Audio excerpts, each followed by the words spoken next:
I'm so glad to see all of you this evening. Okay, let us pray.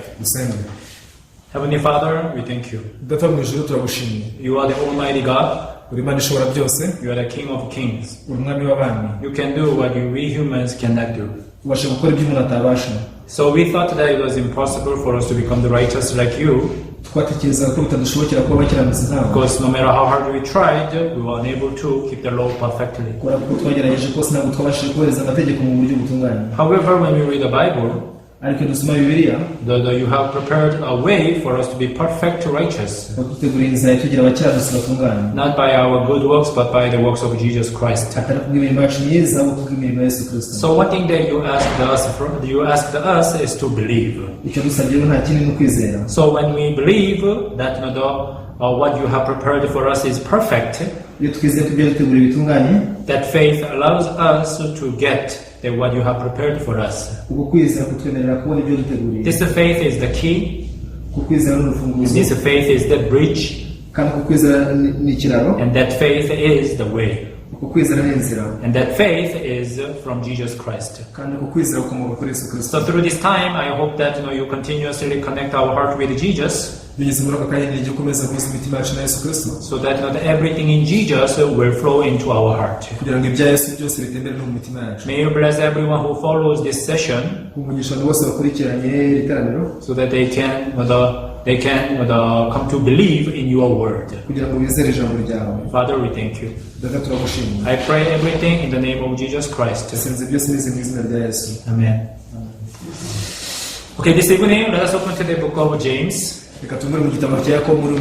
James chapter 2 from verse 14. James chapter 2 from verse 14 through 26. If you found it, let me read. What does it profit, my brethren, if someone says he has faith but does not have works? Can faith save him? Bene data byamarira iki umuntu kuvuga ko afite kwizera nyamara adafite imirimo ese kwizera kwe kwamukiza? If a brother or sister is naked and destitute of daily food, cyangwa hagira mwene data w'umugabo cyangwa umugore wambaye ubusa kandi akaba abuze ibyo kurya by'iminsi yose, and one of you says to them, depart in peace, be warmed and filled, but you do not give them the things which are needed for the body, what does it profit? Maze undi muri mwe akamubwira ati genda amahoro ususuruke uhage ariko ntumuhe ibyo umubiri ukeneye byavura iki? Thus also faith by itself, if it does not have works, is dead. But someone will say, you have faith and I have works. Show me your faith without your works, and I will show you my faith by my works.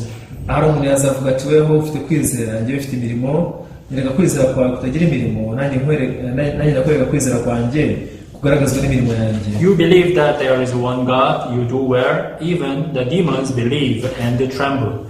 But do you want to know, O foolish man, that faith without works is dead?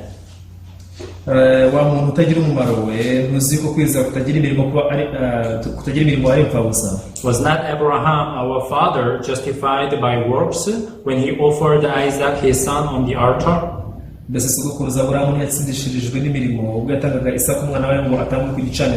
you see that the faith was the working together with his works, and by works the faith was made perfect?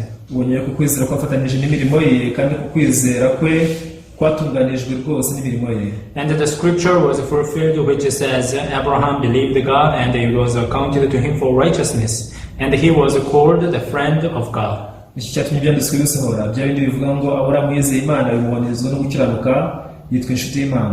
see then, that man is justified by works and not by faith only. Likewise was not Rahab the harlot also justified by works when she received the messengers and sent them out another way?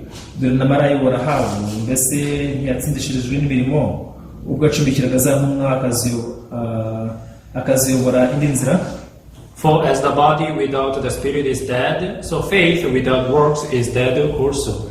nuko rero nk'uko umubiri udafite umwuka uba upfuye niko no kwizera kudafite imirimo kumeze kuba gupfuye. The Bible says the faith without work is dead. Bibiliya ivuga ko kwizera kutagira imirimo kuba gupfuye. That's why the people have confusion. Niyo mpamvu abantu bagira urujijo. So many people say that the faith is not enough. Abantu benshi bajya bavuga bati kwizera ntabwo guhagije. Yes, the faith is important in one side, but also we have to contribute our works. Ati kwizera ni ingenzi ku ruhande rumwe ariko tugomba no kongera imirimo yacu. This is what so many people say. Iki ni cyo abantu benshi bavuga. But you need to understand and you need to differentiate the works of man and the works of God. Ariko ukeneye gusobanukirwa no gutandukanya imirimo y'umuntu ndetse n'Imana. Now you see the works of man and the works of God, these two are totally different. Imirimo y'umuntu n'Imana byo biratandukanye cyane. The Bible says without faith it is impossible to please God. Bibiliya ivuga ko udafite kwizera bidashoboka ko wanezeza Imana. Actually, the way that we humans are connected with God, that is the faith. Uburyo twahuzwa n'Imana ni mu kwizera. Because God is a spirit. Ko Imana ari umwuka. God does not have the body like us. Imana ntigira umubiri nk'uwacu. That's why it is impossible for us to, to sit together with God and share the cup of tea. Niyo mpamvu bidashoboka ko twakwicana n'Imana ngo dusangire igikombe cy'icyayi. Why? Because God is the spirit. Kubera ko Imana ari umwuka. We cannot see God with our eyes. Imana ntitwabonesha amaso yacu. Even we cannot talk to God as we do. Imana ntabwo twavugana nayo nk'uko Now tuvugana hagati you yacu. can see me and I may not see you, but you can see me right now. Ushobora kumwe kumbona wenda njye sinkubona ariko ukabasha kuba wambona. And you can hear what I'm speaking to you right now. N'ushobora kumva ibyo ndi kukubwira. But you see that that we cannot have this kind of conversation with God. Ariko ntabwo twagirana ikiganiro nk'iki n'Imana. Why? Because God is a spirit. Kubera ko Imana ari umwuka. So when we read the Bible, rero mu gihe dusoma the Bibiliya, Bible clearly shows us how that we are able to be connected with God. Bibiliya itwereka uburyo tubasha guhuzwa n'Imana. And God, He pours His heart in the Bible. Imana rero yasutse umutima wayo muri Bibiliya. That's why we can, even though we cannot see God with our eyes, Niyo mpamvu Imana ntabwo tutayibonesha amaso yacu. but by reading the Bible, Ariko kubwo gusoma Bibiliya, by listening to His word, gukumva ijambo ryayo, we'll be able to get to know His heart. tubasha kumenya umutima wayo. You can think about the creation. Nimutekereze ku irema. In Genesis chapter 1, God created the heavens and the earth. Mu itangiriro igice cya mbere Imana yaremye ijuru n'isi. God created everything for 6 days. Imana yaremye ibintu byose mu minsi itandatu. And then lastly, He created man. Nuko bwa nyuma na nyuma irema umuntu. So when man was created by God, Ubwo umuntu yaremwaga n'Imana rero, everything had been already created. ibintu byose byari byaramaze kuremwa. So after God created man, He began to take a rest. Imana imaze kurema umuntu yatangiye kuruhuka. What does this mean? Ni ukuvuga iki? God, in the image of, or God in the thought of man, Imana mu bitekerezo by'umuntu. the first impressive of the man toward God, it was the God resting. Ikintu cya mbere umuntu yabonye Imana iruhuka. God wanted to give us this image that, that God, I am resting. Imana yashatse kuduha ishusho twereka ko yaruhutse. Why do you think, that God showed man that, he was resting? Utekereza ko iki cyatumye Imana yereka umuntu ko iruhutse? It is because God wants to show us, God wants to show us that, this is what I want to give you. Impamvu nuko Imana yashatse kutwereka ngo dore ibi nibyo nzabaha. I want to give you the rest. Ndashaka kumuha ikiruhuko. That's why even Jesus Christ came down this world and He told the people, Impamvu na Yesu yaje muri isi nuko abwira abantu ati, you come to me, nimuze I will give you rest. ndabaruhura. This is what Jesus said. Iki nicyo Yesu yavuze. You who labor and heavy laden, you come to me, I will give you rest. Ati mwese barushye n'abaremerewe nimuze munsange ndabaruhura. So rest is something that God wants to give us. Ikiruhuko rero nicyo kintu Imana ishaka kuduha. And then do you think that God asks you to work hard? None utekereza ko Imana igusaba gukora cyane? If you want to receive salvation, Iti niba ushaka kwakira agakiza, you work hard. kora cyane. You have to diligently work and get salvation. Ukorana umwete mwinshi ukabona agakiza. If that was the way, that it would be somehow colliding with His word, that you come to me, I will give you rest. Yaba ariyo nzira yakabaye itamungana n'ijambo rivuga ngo nimuze munsange ndabaruhura. Now here we can see the two kinds of the works. Hano dushobora kubona imirimo y'ubwoko bubiri. Let me explain to you from the Genesis chapter 2. Reka mbibasobanurire binyuze mu itangiriro ibice bibiri. Now, God created Adam and Eve. Imana yaremye Adamu na Eva. If you read the Genesis chapter 2, Iyo usomye itangiriro ibice bibiri, also they worked. nabo barakoze. What kind of works did they do? Nihe mirimo bakoze? They named the animals. bisi n'inyamaswa. Do you think it was the easy work in order for them to name their all animals? Utekereza ko kwita inyamaswa zose amazina ari ikintu cyoroshye? I'm sure that it was not easy work. Namenye neza ko utari umurimo woroshye. Because there are so many kinds of the animals in this world. Ko muri isi inyamaswa z'amoko menshi. But whatever animals that came to the Adam and Eve, the Adam named it and it was approved. Ariko buri nyamaswa yose yazaga kuri Adamu yitaga izina kandi rikemezwa. So we could clearly see that what Adam did pleased God. Dushobora kubona ko ibyo Adamu yakoraga byashimishaga Imana. Also, as you know, that God prepared the woman for Adam. Nkuko mubizi Imana yarateguriye Adamu umugore. Also, the preparation of God pleased the Adam. Ibyo Imana yateguye nabyo byashimishije Adamu. So Adam was satisfied with the preparation of God. Adamu yanyuzwe n'ibyo Imana yateguye. Now, if you see the relationship between God and Adam in Genesis chapter 2, yeah, Adam did so many works, but it was not done by himself. Because the Adam's heart and the heart of God, these two are connected. That's why what Adam did pleased God. Also what God did pleased Adam. Outwardly it was Adam. But at that time, all animals, they could see God through Adam. Do you understand my point? As I told you that God is a spirit, no one can see God with their own eyes. In the time of Adam, in Genesis chapter 2, now all the animals, they could see God, they could feel God through Adam. In the time of Abraham, the people, they could sense God through Abraham. In the time of Joseph, everyone could be saved through the Joseph, right? That Joseph, it was the image of God. That Joseph was the savior. Everybody could see God through Joseph. In the time of King David, everybody could see God through the David. Even though God is invisible, everyone during that time, they could feel God, they could see God through the one who received the heart of God. However, in Genesis chapter 3, now Adam and Eve, they listened to the voice of serpent. They listened to the voice of Satan. After they listened to the voice of Satan, from that moment, they began to work by themselves.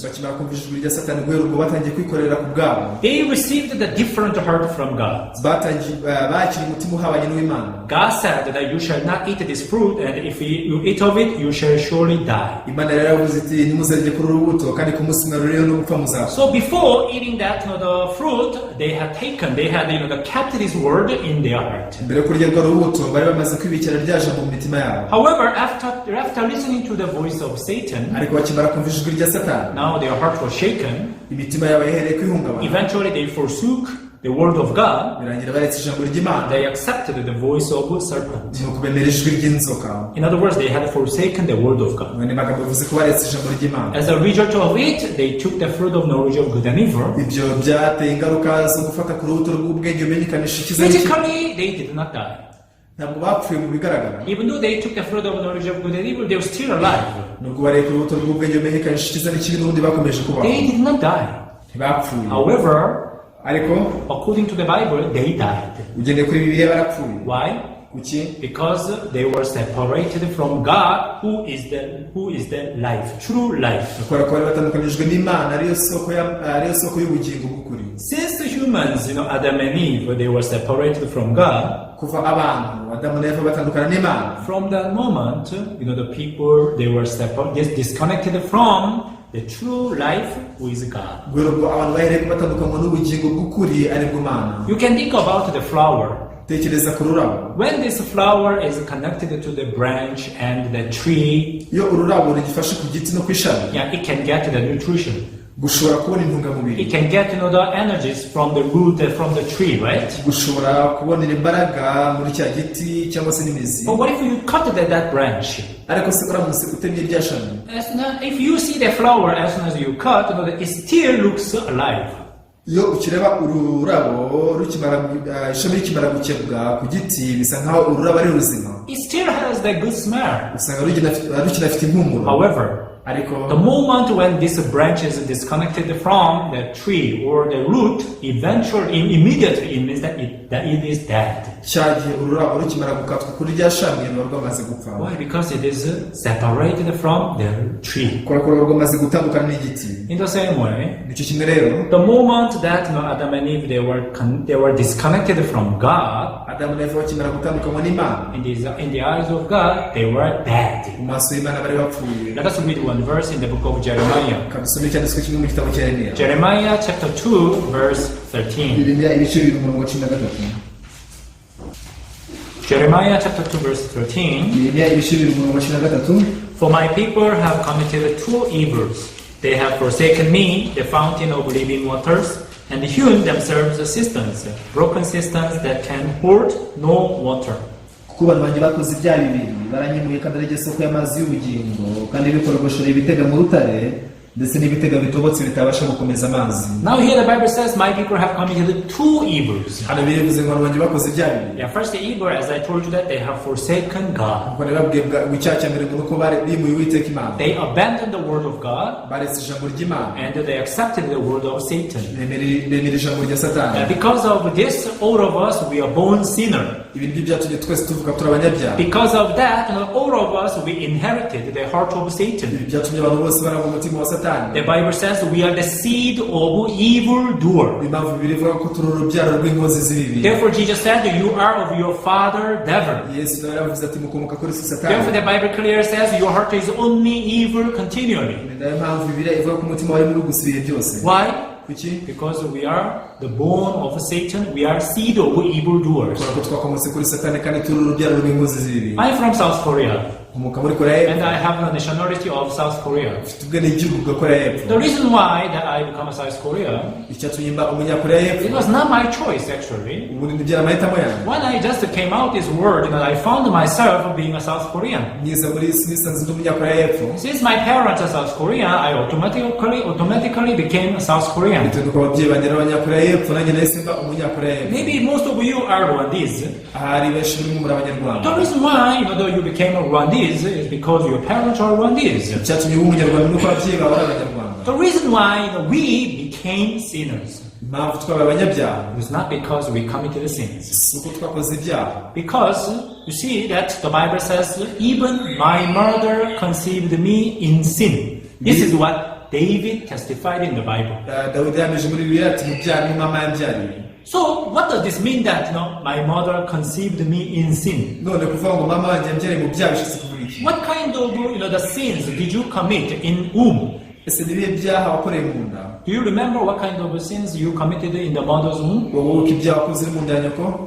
We can't remember. ntabwo dushobora But kubyibuka. the Bible says, that my mother conceived me in sin. ariko biravuga ngo mubyara ni mama yambyariye, It means that you are born with sin. bisobanuye ko twavukanye icyaha. This is the characteristic that we inherited from our iyi ancestors. miterere twarazwe n'abakurambere bacu. This is how we are born with.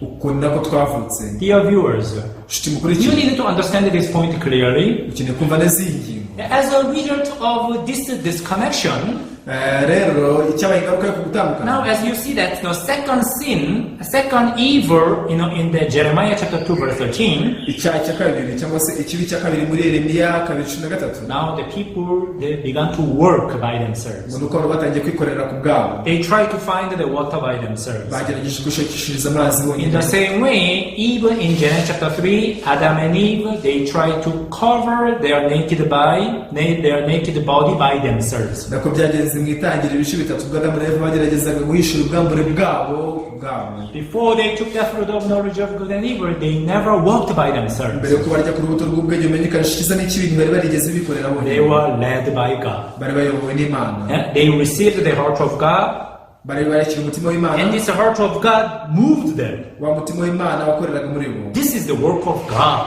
wari umurimo w'Imana. Work of God was manifested through Adam. Umurimo w'Imana wigaragarije muri Adamu. Because God is spirit, Kubera ko Imana ari umwuka. that's why God needs a flesh which can contain His word. Niyo mpamvu Imana ikenera umubiri ushobora kujyamo ijambo ryayo. When His word contained in the body of the Adam, Mu gihe ijambo ryayo ryageraga mu mubiri wa Adamu. now you see that the word of God was manifested and accomplished by the Adam. Icyo gihe ijambo ry'Imana ryarigaragaje rinasohozwa na Adamu. But it was not Adam, but God. Ariko burya ntiyari Adamu ahubwo yari Imana. This is the work of God. Uwo ni umurimo w'Imana. Of course, outwardly it was the Adam doing it. Ni kuko kubigaragara inyuma byasaga nk'ari Adamu ubikora. But those who know the word of the heart, Ariko nyamara abantu bazi imikorere y'umutima, those who understand and discovered this spiritual word, abamenya bakanasobanukirwa neza ibijyanye n'isi y'umwuka, they never said that it was done by Adam.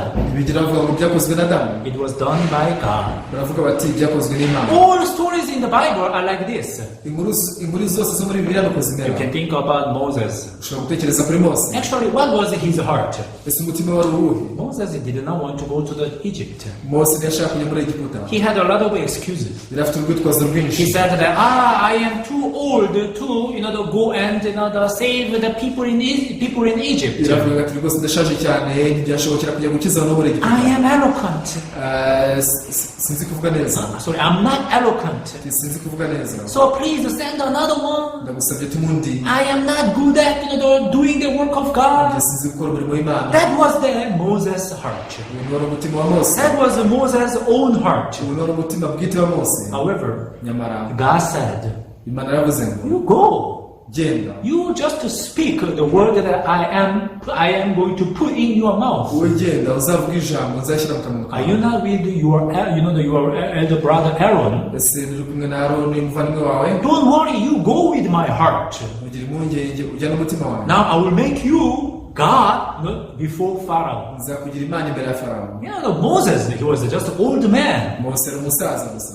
Who made Moses a king or like God before the Pharaoh? Ariko sindagize Mose nk'umwami cyangwa se nk'Imana imbere ya Farawo. It was God.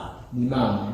Even the David stood standing before the Goliath. Na Dawidi nawe kuba ahagaze imbere ya Goliyati. It was not the heart of David. Ntabwo wari umutima wa Dawidi. David was just a young boy. Dawidi kari agasore gato gusa. However, how was he able to get this courage to stand before Goliath and fight against him? Ariko sinigute ashobora kubona imbaraga zo guhagarara imbere ya Goliyati akarwana nawe. That was not David's heart. Ibyo ni wari umutima wa Dawidi. That's why even the Acts chapter 13 verse 22 it is saying, I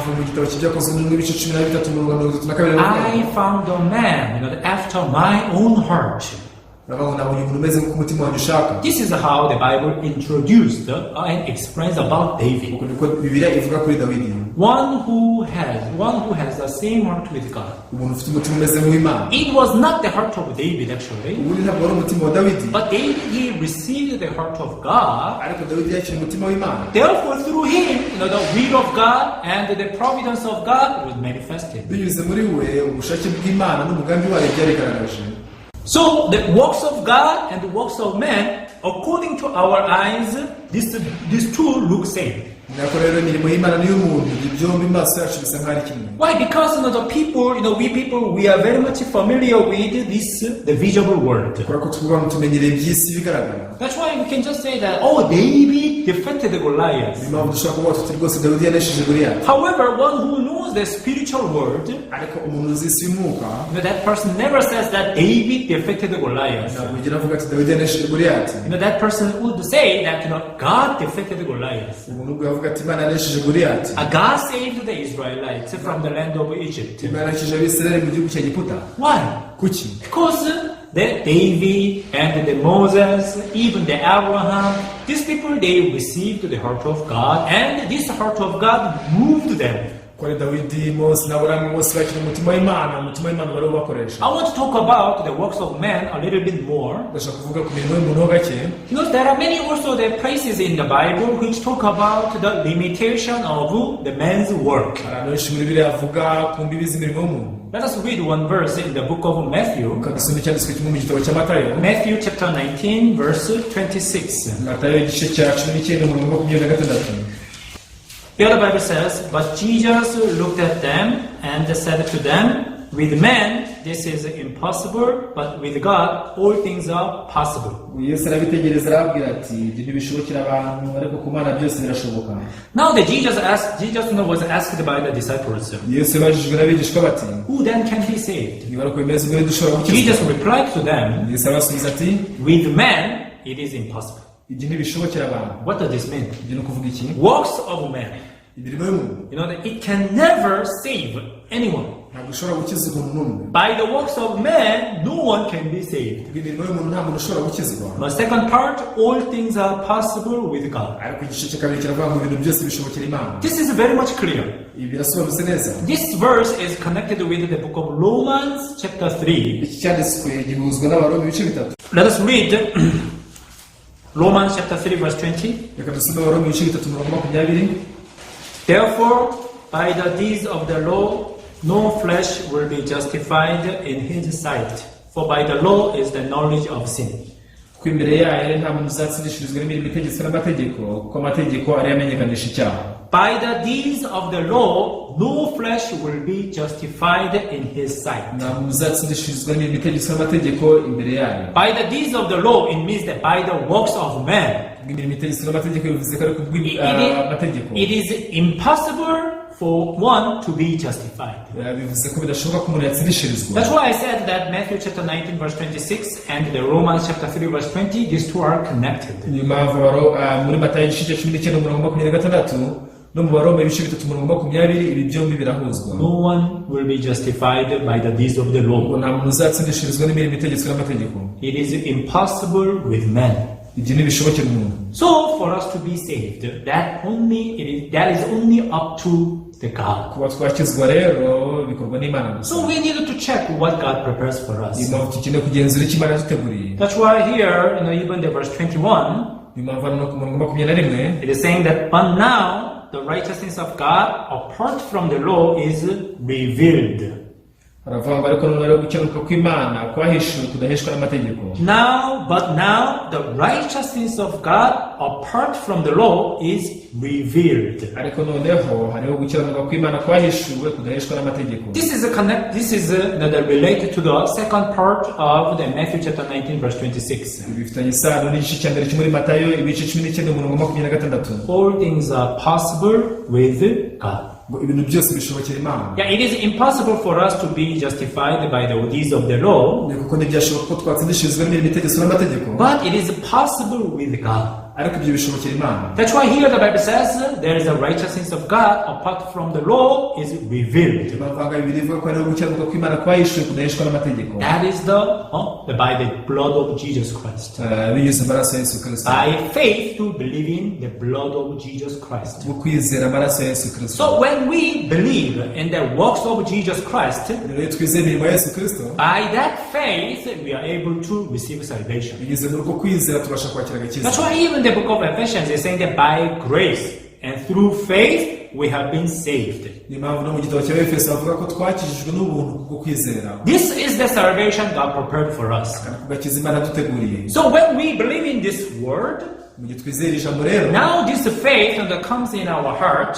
Kwizera kuza mu mitima yacu. Why? Because the Bible says the faith comes by hearing. Kuko birivuga ko kwizera guheshwa no kumva. We listen to the word of God. Twumva ijambo ry'Imana. We listen to this gospel. Twumva ubutumwa bwiza. So by this hearing, the faith comes. Binyuze muri uko kumva kwizera kukaza. So when faith comes inside of our heart, kwizera kuje mu mitima yacu. This faith does not just stay in our heart. Kwizera gupfa gutura mu mitima yacu. Why? Because this faith brings the heart of God. Kubera ko kwizera kutuzanira umutima w'Imana. This faith that comes with the righteousness of God. Kwa kwizera kuzana gukiranuka kw'Imana. You see, if you have the righteousness of God in your heart, ufite gukiranuka kw'Imana mu mutima wawe, if you have the heart of God in your heart, ufite umutima w'Imana muri wowe, you cannot live the same life as you lived before. Ntabwo ushobora kubaho ubuzima bumeze kimwe nk'ubwabayeho mbere. David, who received the heart of God, Dawidi wakiriye umutima w'Imana. He became a new creature.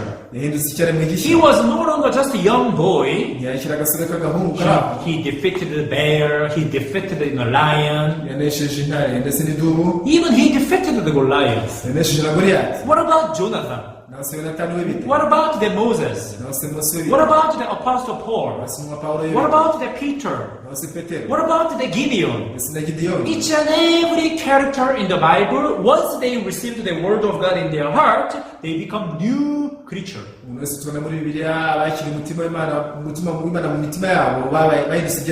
They no longer lived with their own heart.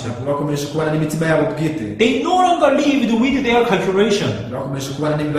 They no longer lived with their own understanding. They lived with the new mind from God. We say that this is the work of God. In the time of Apostle Paul, by just one person, you see the old city of Jerusalem was shaken. You see that, because of one person, the Apostle Paul, when this ship met that, the typhoon and got the storm and they got the big trouble and all people, they lost the hope.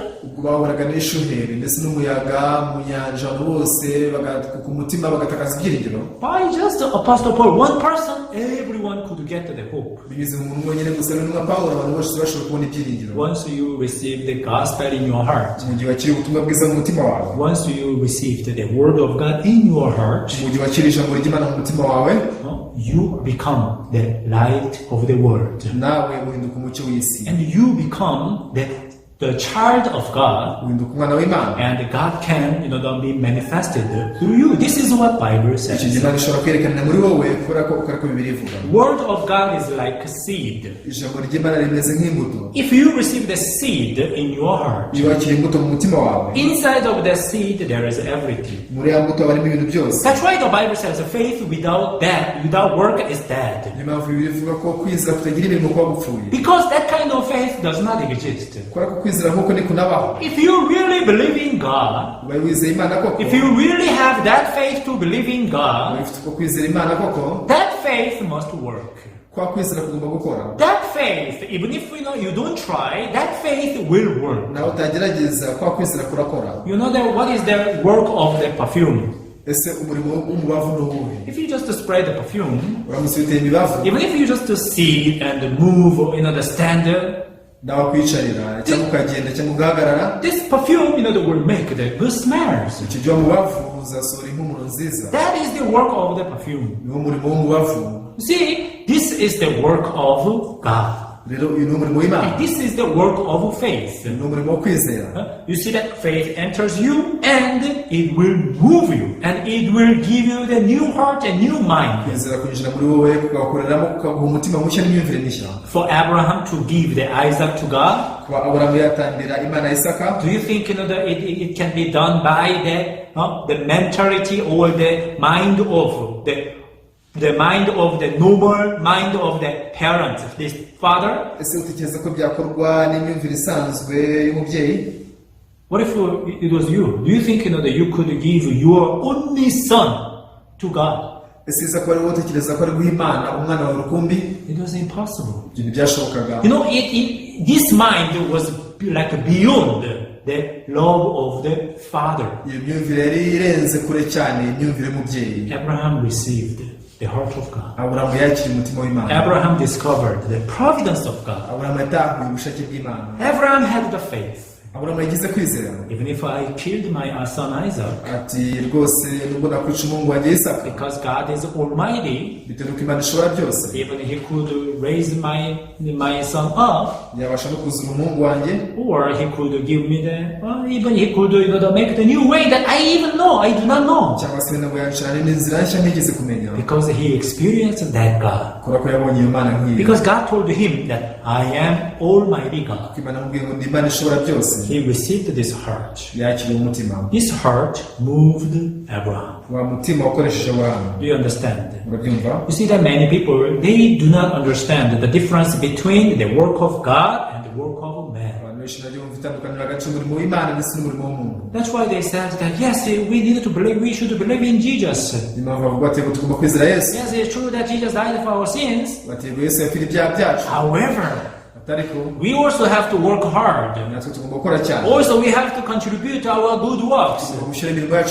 Otherwise, bitabaye ibyo we would remain sinner, we would go to hellfire. twasigara turi abanyabyaha twazajya mu muriro utazima. It means that they place their works at the same level with the blood of Jesus. bivuze ko bashyize imirimo yabo ku rugero rumwe n'amaraso ya Yesu. Who did this? ibyo bikoze. You see that Lucifer did this. Lucifer niwe wabikoze. Satan did this. Satani niwe wabikoze. I will be like the Most High. ati nzaba nk'isumba byose. People do not know what they are doing and what they are speaking.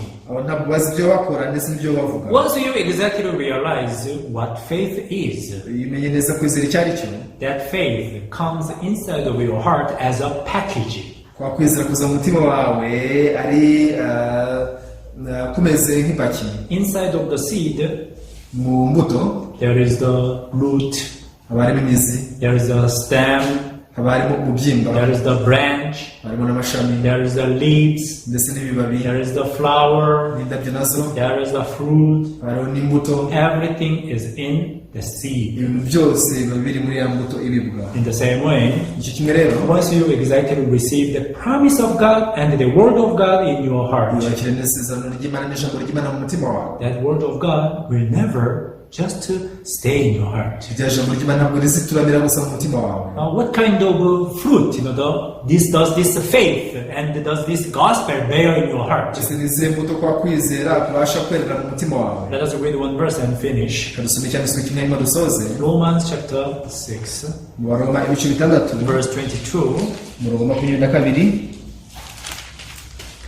But now, having been set free from sin and having become slaves of God, you have your fruit to holiness and the end everlasting life. ariko noneho ubwo mwabatuye ku byaha mukabimbataza Imana, mwifite imbuto zanyu arizo kwezwa, kandi amaherezo yanyu ni ubugingo buhoraho. If you listen to the gospel of Christ exactly, muramusomesa ubutumwa bwiza bwa Kristo neza, and if you happen to believe in this gospel, ukabasha kwizera ubwo butumwa bwiza, the Bible says you have your fruit to holiness and the end everlasting life. biravuze ngo mwifite imbuto zanyu arizo kwezwa, kandi amaherezo yanyu ni ubugingo buhoraho. Do you say that you believe in Jesus? ese ujya uvuga ko wizera Yesu? Or do you have this fruit of everlasting life? ese ufite izi mbuto z'ubugingo buhoraho? Do you have the holiness of God? ese ufite kwera kw'Imana? Many people say, I believe in Jesus, but I am not as holy as God. abantu benshi baravuga bati njye nizera Yesu ariko sinera nk'Imana. I believe in Jesus, but I do not have the everlasting life. bati nizera Yesu ariko sifite ubugingo buhoraho. That is the faith without work, uko ni ukwizera kudafite imirimo, which is